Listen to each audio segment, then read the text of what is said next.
Okay, go ahead, Rebecca. All right. Well, hello, everybody. Thank you so much for coming to this presentation. In the chat, I'm going to share my PowerPoint or Google Slides that I'm going to use with you, just in case you want that at the end. And then I'm going to share my screen with you all. All right. So today we are going to talk about how to build rapport in asynchronous online classes. And I'm going to share a little bit with you about what some students said they thought good strategies were for building rapport in an online class. All right, but first I want you to think of your favorite teacher from college. I want you to think of that favorite person you had, and I want you to try to think of one word you think describes that person.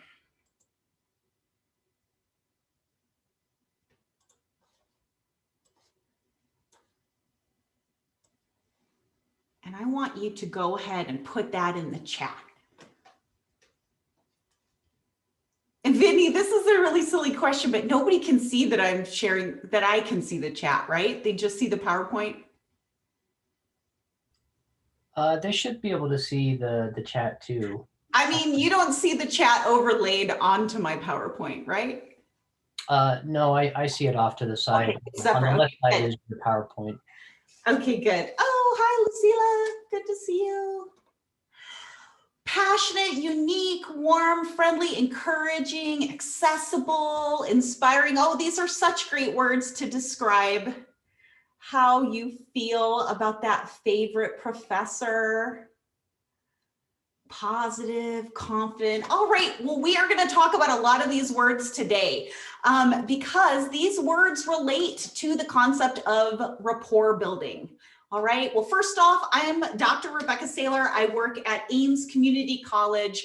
I've been a professor there in humanities and English, and I also teach some psychology. I've been there for, oh my gosh, this is my 18th year teaching for Ames. We are about an hour's drive north of Denver and an hour's drive east of the mountains. So we're not in them, but we can see them from where we are. And as we get started, I want to tell you a little story about my favorite professor. His name was Bob Sterling, and he worked at Joliet Junior College, and I was a student there. And oh man, I met him. It was my 4th try at college, and I was not confident. I did not know how all this was going to work. I did not know the basics of how to advocate for myself or anything else. I was pretty sure this was going to be another failure. Well, part of the way that I managed my schedule as an adult learner was to take something called telecourses. And what we would do is we would go to the library and we would rent these big VHS tapes. For those of you who are younger, just look that up on the internet. They were really big and they got messed up a lot, and it took a long time to rewind them. And so we would get these videos and we would watch them, and we would get this packet full of stuff, and we would complete the stuff and go to the testing center and take it and all that. Well, I was taking one of Dr. Sterling's classes and I had a problem, and I was really nervous about this. I didn't know how to answer these questions, and I was getting some things wrong. And I thought, well, you know, I know that I met this guy, or I at least saw this guy at our orientation for telecourses. It was really big, but I saw his face. He seemed like he was okay. I'm going to do what he said. I'm going to try to find his office hours, and I'm going to try to find him and ask him these questions. So I did. And I got lost in a maze of halls and almost gave up, but I found him, right? And we met, and I asked him my question. He was there. He was friendly. He smiled. He had great body language with me where I felt like, okay, I haven't bothered him. All right. He asked me not only about the class, but about myself, what my goals were too. And this became the start of this amazing academic relationship that we had. I ended up working for him as a student worker. I helped him with a book that he was writing on the history of community colleges.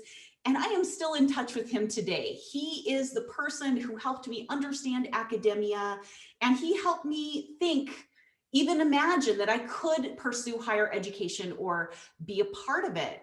And now that's a pretty unlikely situation, because in that class, that distance ed class, there really was no reason for me to interact with him at all. But because he seemed open on that very first meeting, I took a chance and got to have a really long-term, satisfying, life-changing relationship with an instructor.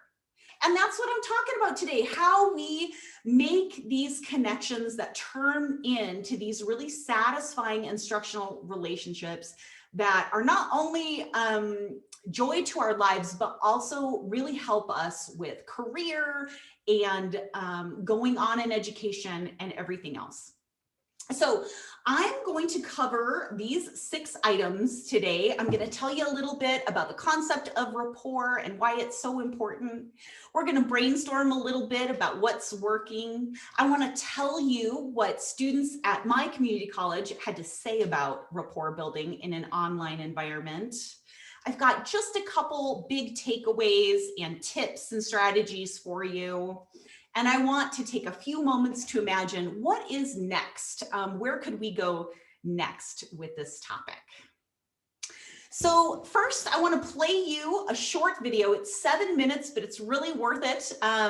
Rita Pearson here, it has this great TED Talk where she talks about the purpose of relationships.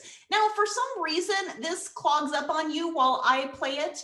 I want you just to pop over and Google TED Talk, every kid needs a champion, and watch that and just come back in 7.5 minutes. Here we go.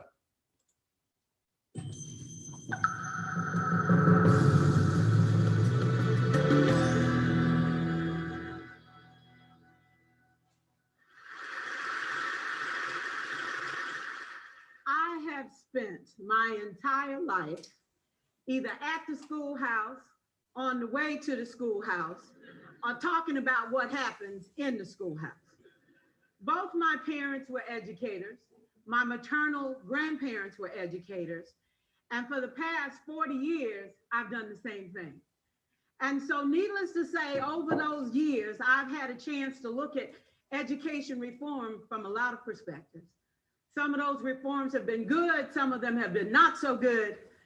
And we know why kids drop out. We know why kids don't learn. It's either poverty, low attendance, negative peer influences. We know why. But one of the things that we never discuss, or we rarely discuss, is the value and importance of human connection, relationships. James Comer says that no significant learning can occur without a significant relationship. George Washington Carver says all learning is understanding relationships. Everyone in this room has been affected by a teacher or an adult. For years, I have watched people teach. I have looked at the best and I've looked at some of the worst. A colleague said to me one time, they don't pay me to like the kids. They pay me to teach a lesson. The kids should learn it. I should teach it. They should learn it. Case closed. Well, I said to her, you know, kids don't learn from people they don't like.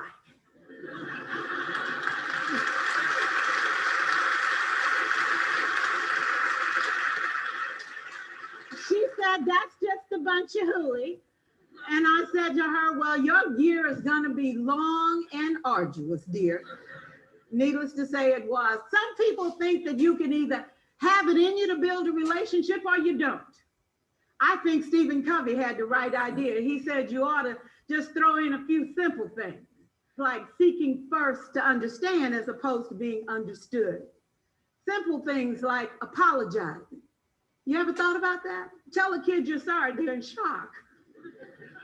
I taught a lesson once on ratios. I'm not real good with math, but I was working on it. And I got back and looked at that teacher edition. I taught the whole lesson wrong. So I came back to class the next day and I said, look, guys, I need to apologize. I taught the whole lesson wrong. I'm so sorry. I said, that's okay, Miss Pearson. You were so excited. We just let you go.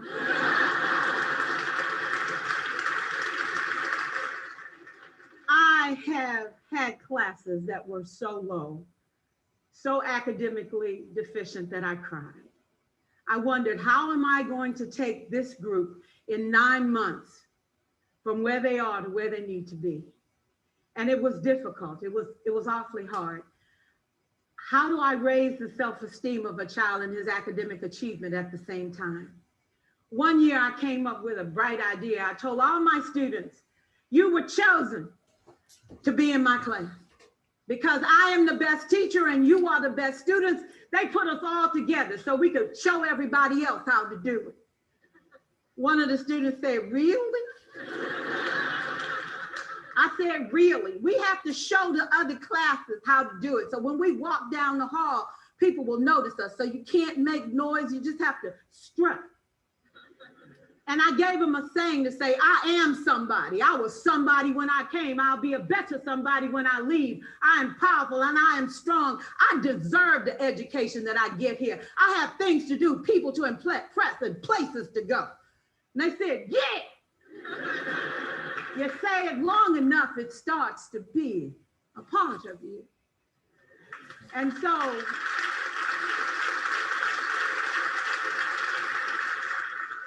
I gave a quiz, 20 questions. Student missed 18. I put a +2 on this paper and a big smiley face. He said, Miss Pearson, is this an F? I said, yes. He said, then why'd you put a smiley face? I said, because you on the roll. You got 2 right, you didn't miss them all. I said, and when we review this, won't you do better? He said, yes, ma'am, I can do better. You see, -18 sucks all the life out of you. +2 said, I ain't all bad.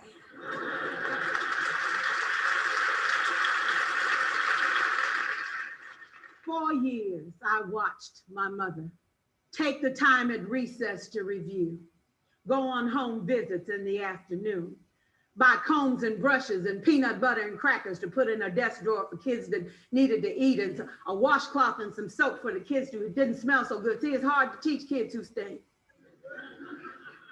And kids can be cruel. And so she kept those things in her desk, and years later, after she retired, I watched some of those same kids come through and say to her, you know, Miss Walker, you made a difference in my life. You made it work for me. You made me feel like I was somebody when I knew at the bottom I wasn't. And I want you to just see what I've become. And when my mama died 2 years ago at 92, there were so many former students at her funeral. It brought tears to my eyes, not because she was gone, but because she left a legacy of relationships that could never disappear.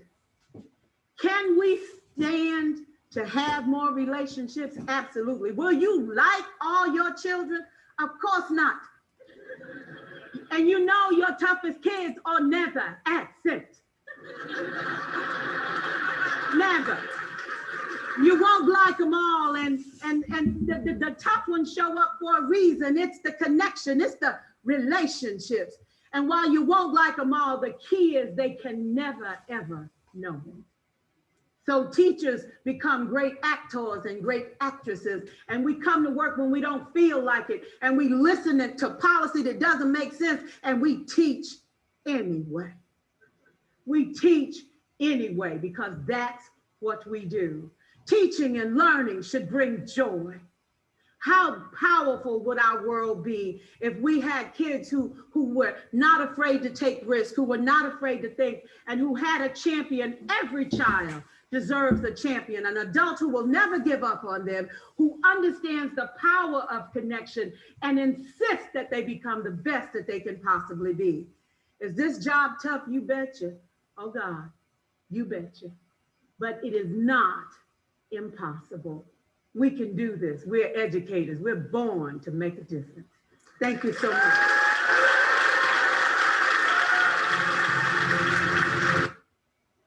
All right, I hope you enjoyed that video.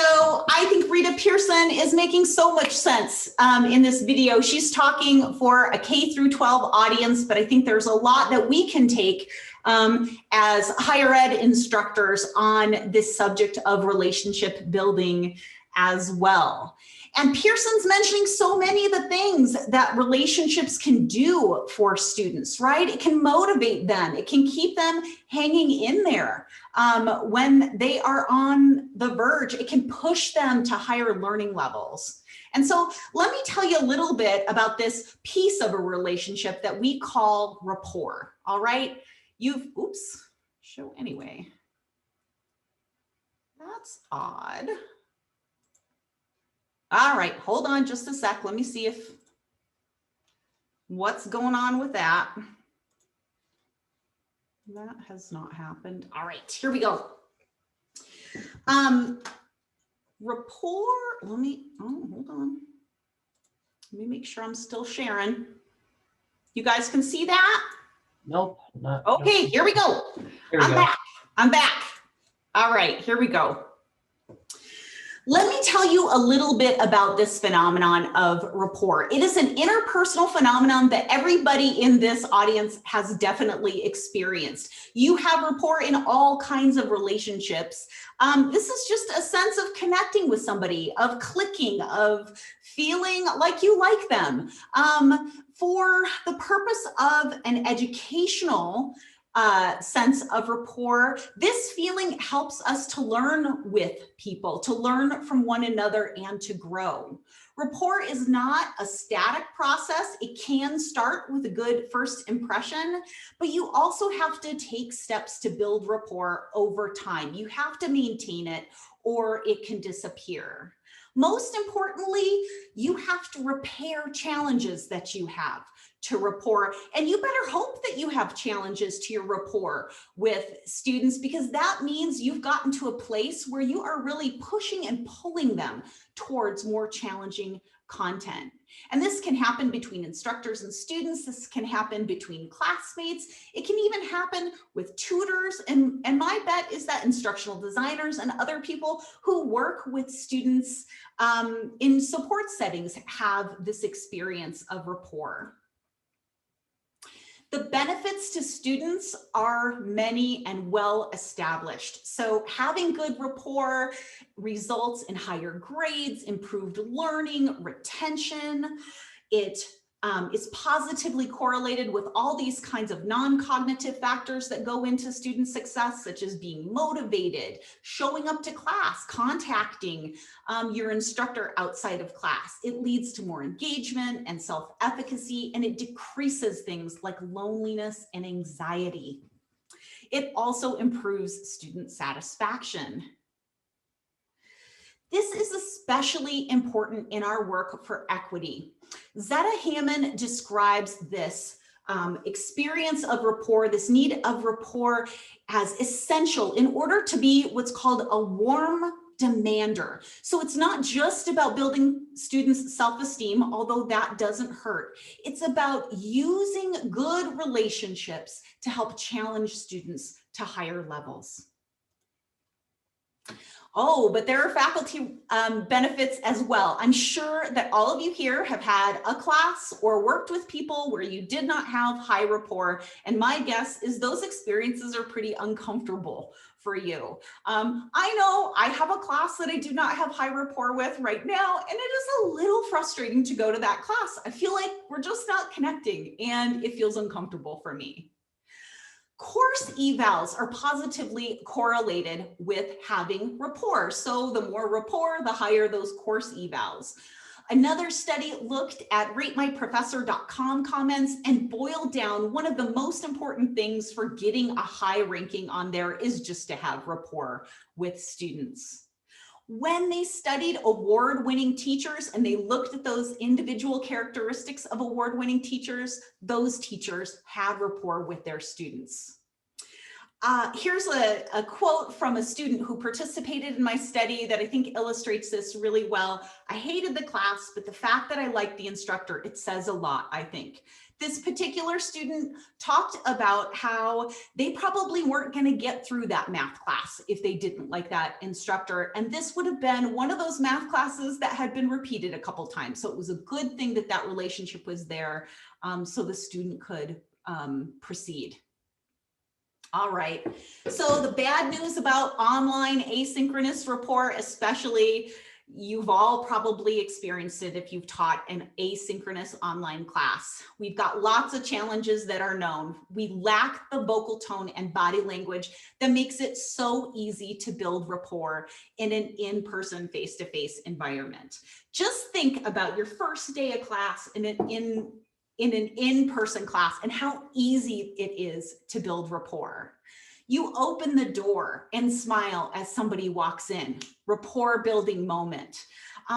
You tell a little bit about yourself and students are finding points of connection. You're smiling, your body language is open. You are walking around the room and trying to get to know people. Rapport is being built so easily. That is so much harder in the online environment.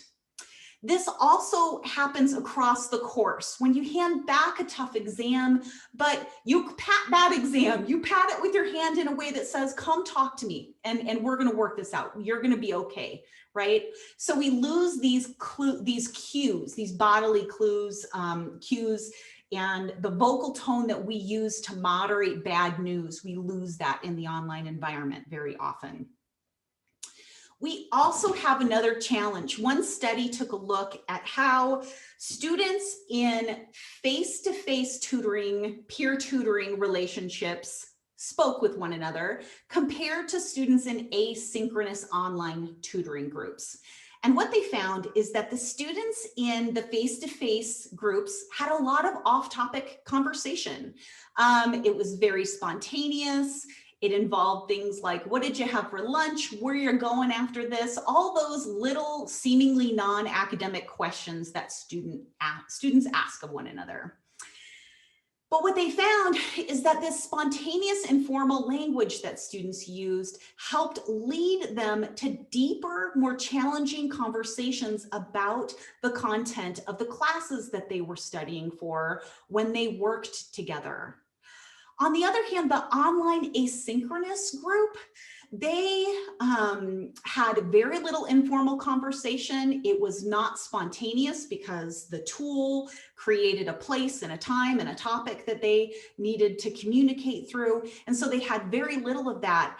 And as a result, they didn't get very deep into their conversations about learning. It was a lot of this stuff we've probably all seen. Good job. I think you did a really good job on that. I like how you tried to do a good job on this. Good job, right? This really superficial kind of congratulatory language. Well, after reading that study, it was really clear to me why students are doing this.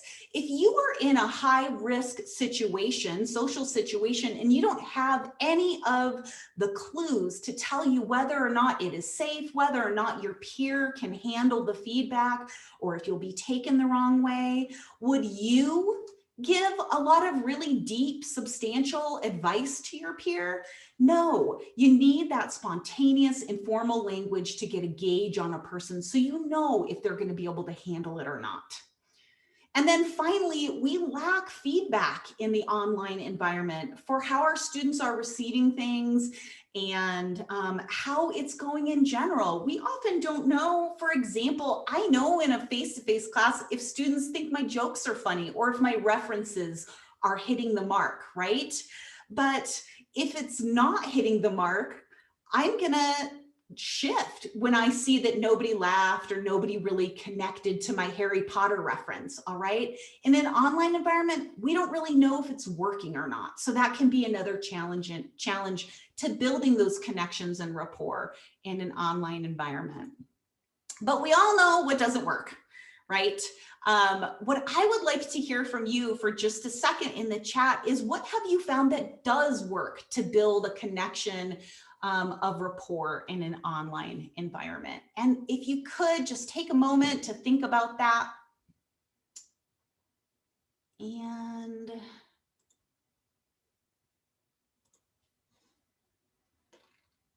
I would love it if you could just show, yeah, some really quick, brief things that you do that does work. Icebreaker questions, that's a great one, Candy. Meeting with students individually. Yes, Jennifer, that is definitely a great practice. Lancy, showing that humility. Vicky, with the journaling, you're getting to their internal feelings. That's great. Listening is such an important one. Oh, you guys are going so fast. Video feedback, smaller groups. These are great. Brag thread, that is an awesome idea, Shannon. Yeah, Jody, just being consistent. Humanizing the online environment. These are so many great things. Recording online videos so your personality comes out. Yes, yay. Hey, I encourage you guys to scoop those up from the chat there, because those are some very good ideas. And you already know a lot of what I'm going to say in this next bit here about what students said they liked. We knew a lot about what teachers thought worked, but what we didn't know prior to this study is what students thought worked. And so my study took place at a community college. I looked just at online asynchronous classes, all right? So if a video component was used in those classes, that was gonna be an additional thing the instructor decided. This wasn't required. So we're not talking about the kind of remote classes that we may see now where students meet every week through Zoom or something like that. I'm talking about the classic 100% asynchronous online class. I looked at two parts of the rapport phenomenon. I looked at how instructors and students built it together, and I looked at how classmates built it together. And I used a qualitative method with a descriptive design and used directed content analysis to do the data analysis. I interviewed 16 students, and I had 20 other students fill out questionnaires. And all in all, they reported on about 91 of their current and past online courses. So that's where this data is coming from. If you are a research nerd and you want to know the full details, I'll include a link to the research study at the end so you can read them. All right. So one of the things I asked students was, how do instructors build rapport with you in the online environment? And when I added up all that qualitative data and sorted it into themes, these were the main ones that that resulted. And first of all, instructors did some behaviors that could lead to rapport in the online environment. First of all, they personalized the environment. They made the student feel like they weren't just an anonymous number. They made that it feel like they knew the student. Additionally, they gave really good feedback. I know there's at least one other session on this, but feedback was a huge way that you could build rapport with students. Providing support in the form of answering questions and anticipating what students needed in the online environment seemed really unique for an online class, that you need to anticipate what kinds of problems they might have in this environment and satisfy those in advance.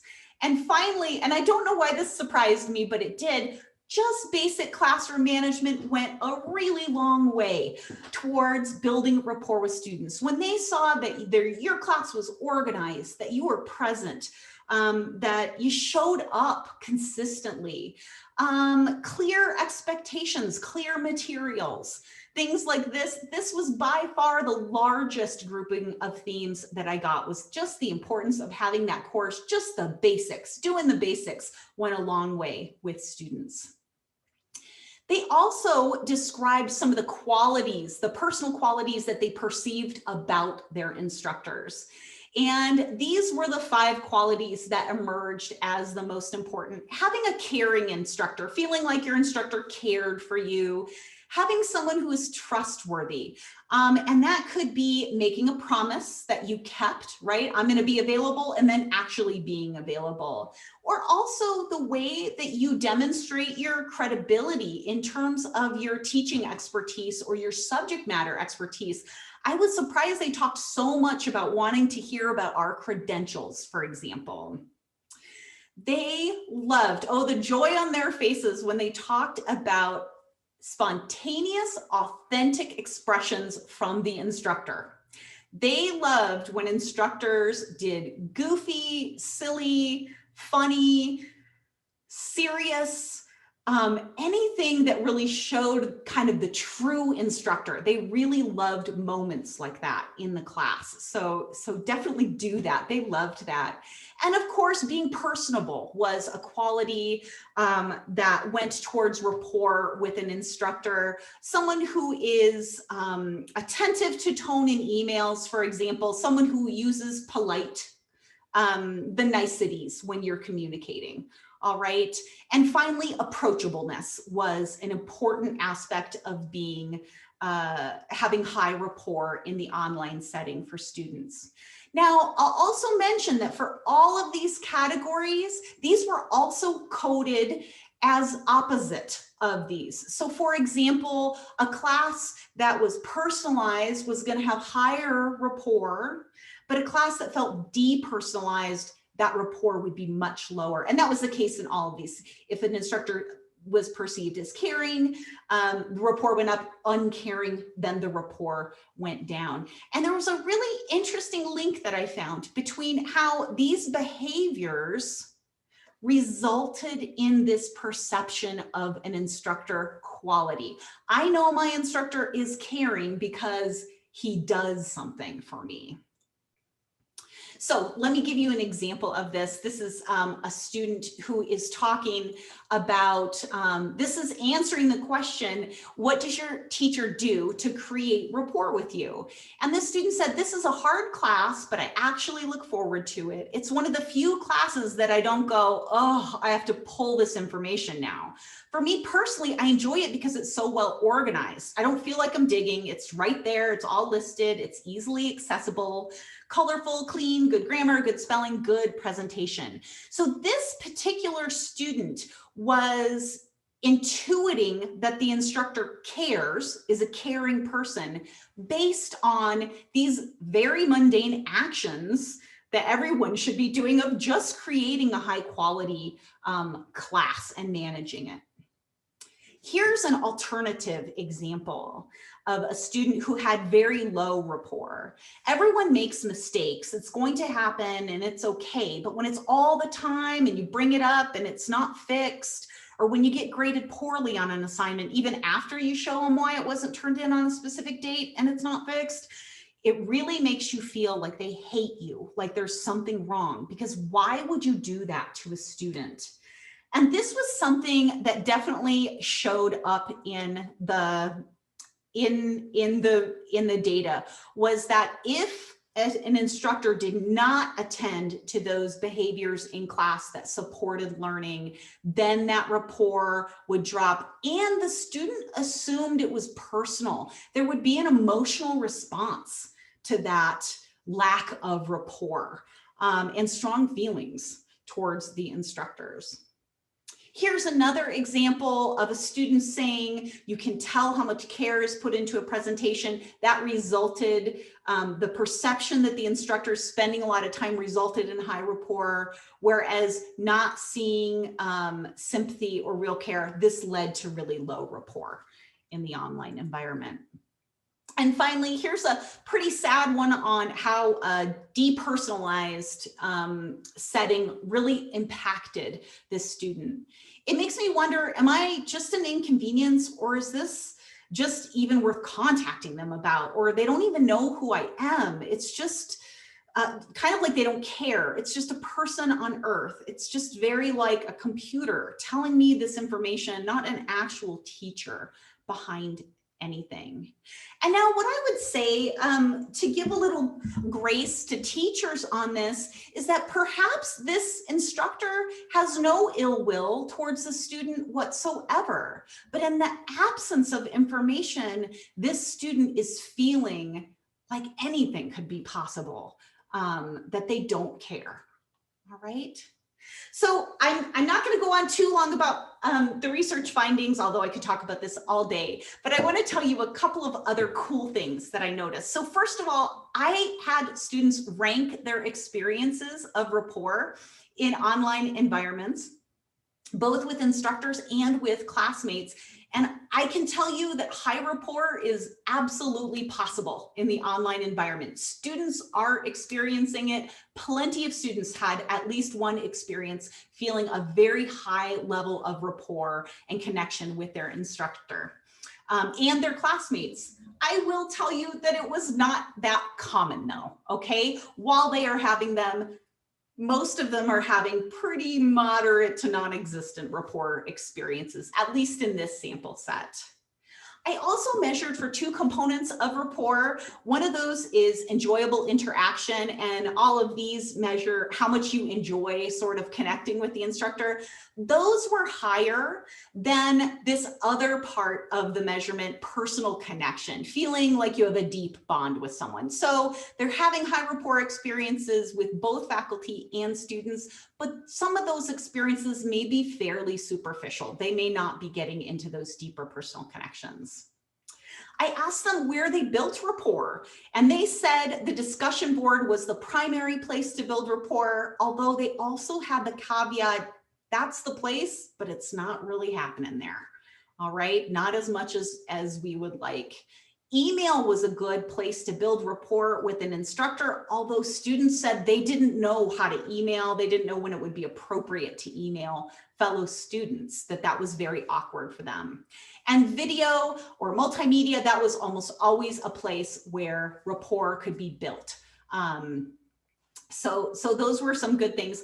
One thing that was really, really fun about this data collection was students talking about how much they try to build rapport with us.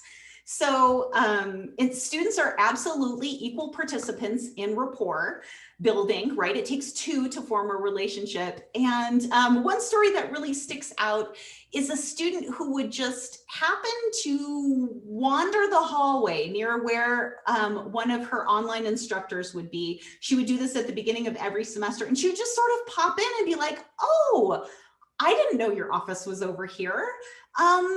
Hi, I'm so-and-so, and I'm in your online class. It's great to meet you, and try to have some kind of conversation. Students admitted that they email us prior to the semester, that they respond to our discussion posts and other things because they want to build it with us too. They want us to know that they are committed, engaged students. For student-to-student rapport, students did not perceive the value of having rapport with their classmates in the online environment. They didn't think that it mattered much. And so for those of you who know all the information coming out of the community of inquiry theory, this to me was a little concerning. They don't yet perceive the value of online classmate rapport, although they said that they learned more and felt less lonely when they had it. One thing that students told me is the importance of instructors helping students build rapport. So for example, one student said, how would I even build rapport with one of my fellow students? I never stood next to one of them in the line for the vending machine.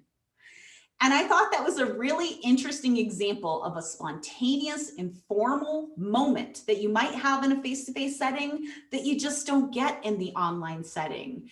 My recommendation for that would be to help students build those connections together.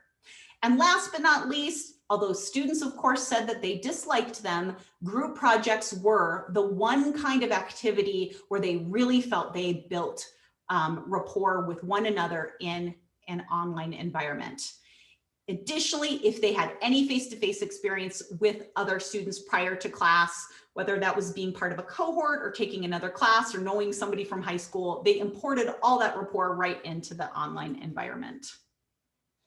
All right, so Vinny, I'm going to have you share those 2 documents that I gave you earlier in the chat. And so I created a list of kind of actionable things that you can do in your course that would help you to build online rapport. So the first document talks specifically about online rapport strategies, and that second document is just a giant list of engagement strategies that we've used with AIMS instructors in training them how to have really good online discussions. Because if that is the main place where rapport is happening, we need to really be engaging them with good, fun, relevant content in that area. Okay, I want to leave you with just a couple of big picture ideas about rapport before we have a little bit of a conversation. And this comes from one of the students who said, I guess you just have a question mark over your head as far as what kind of person they are, what kind of teacher they are, until you have a need or something arises. And this to me was the quote that summarized the takeaways from this study. Number 1, if you don't give students information, if you don't design information into the class, if you do not provide them with info, first of all, it creates high anxiety. So you need to decrease that anxiety by providing them information about yourself. And that happens through course design and persistent practice. All right. You probably can't overdo it on these moments where you're letting students know a little bit more about yourself. I think we all probably do a good job right in the beginning with self-disclosure, but I would say use appropriate self-disclosure throughout the class. Talk about your struggles with learning. Talk about why content is difficult for you. Gush about what you're enthusiastic about. Put that personality into your class throughout. Otherwise, there's just a question mark over the student's head about what you're like. And then the second part of this quote is super important as well. You don't know what kind of teacher they are until you have a need or something arises. I also looked at the process of rapport building in this data set, and that process tends to build at 2 key places. Number 1, it's going to build early in the class when they first get to know you, but it's okay if it doesn't build there. Where it's going to build is when they have a need or something arises. And so I would say that when you're thinking about the kind of time that you spend in class and where you spend that energy, it is when that need arises that you need to lean in if you want to build rapport and meet students' needs. Those are my big takeaways of this. So I'm gonna put these 2 questions up and ask you to think about those, and then maybe we'll have just a few minutes to ask questions. Understanding how important relationship is. What would relationship-centered online course design or online tools look like? I was really struck by Dr. Lionel's conversation about pushing back against the LMS systems. And I'm pretty convinced at this point that the discussion board, because it lacks moments for body, spontaneity, vocal tone, and informality, I'm pretty sure that that tool is not working as well as it could. What would relationship-centered online course design and tools look like? And then second question, I told you a story at the very beginning about how a really small encounter with a distance education instructor led to a profound and lifelong change for me in my career path. But I worry a lot that I'm not getting to that deep level with my online students. And this research study showed that, yeah, they feel good coming to class, but that might be a pretty superficial relationship. So my second question to you to ponder: what would it take to build more effective long-term relationships with online students? I think we're doing a good job with the short term, but what about the long term? Because that's where you get jobs and recommendations and scholarship help. So I'm going to end this slide real quick. There are some resources at the end, a link to the full study, a link to a bibliography. Those documents are there again. And I'd like to have, We got about 5 minutes left for questions. yeah, I'd like to have just a couple of, oops, I gotta stop that, share. I'd love to have just a couple minutes of conversation. Do you want me to share the slides now, Rebecca? Share the slides. That link that you sent me earlier. Yeah, sure, that'd be great. And I do think you have access to microphones if somebody wanted to ask me something they think is real important.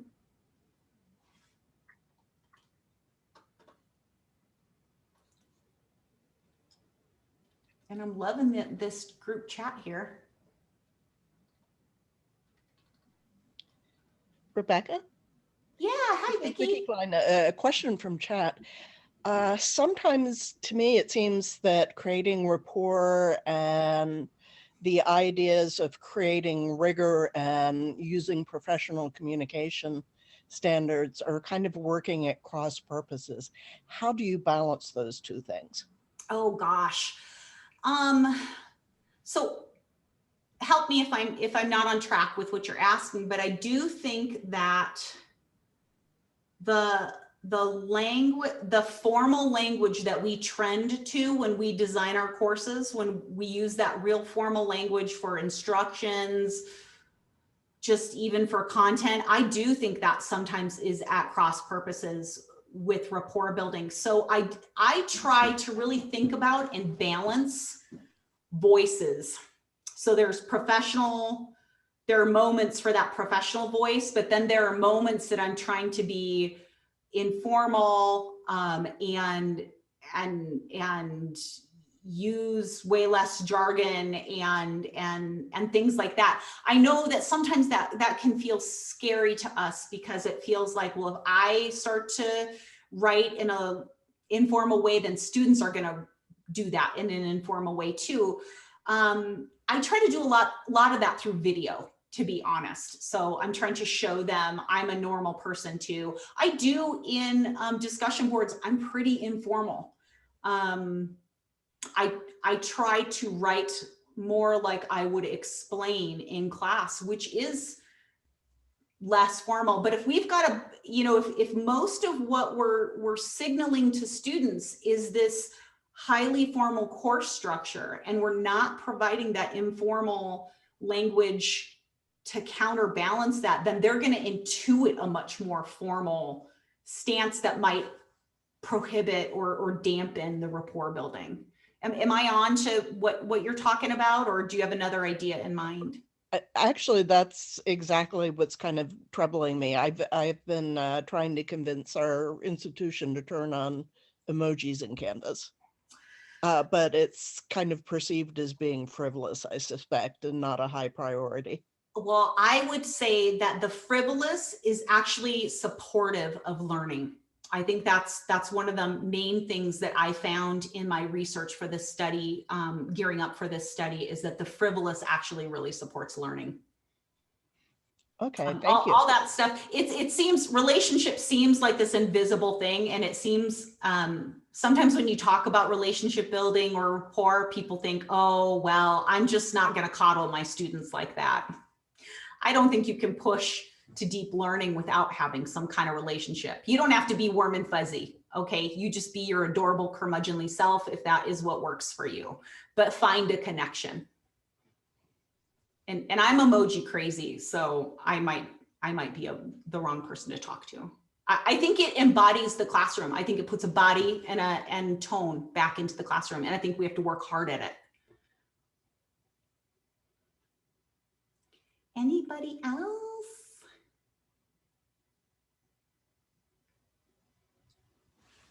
All right, I think we're almost right at time, but hey, here's my email address. I'm going to pop that. If you had any question that you wanted to ask today, but we didn't get to, or you felt like we didn't have enough time, you just shoot me an email. I love this subject and I would talk about it all day. Thank you for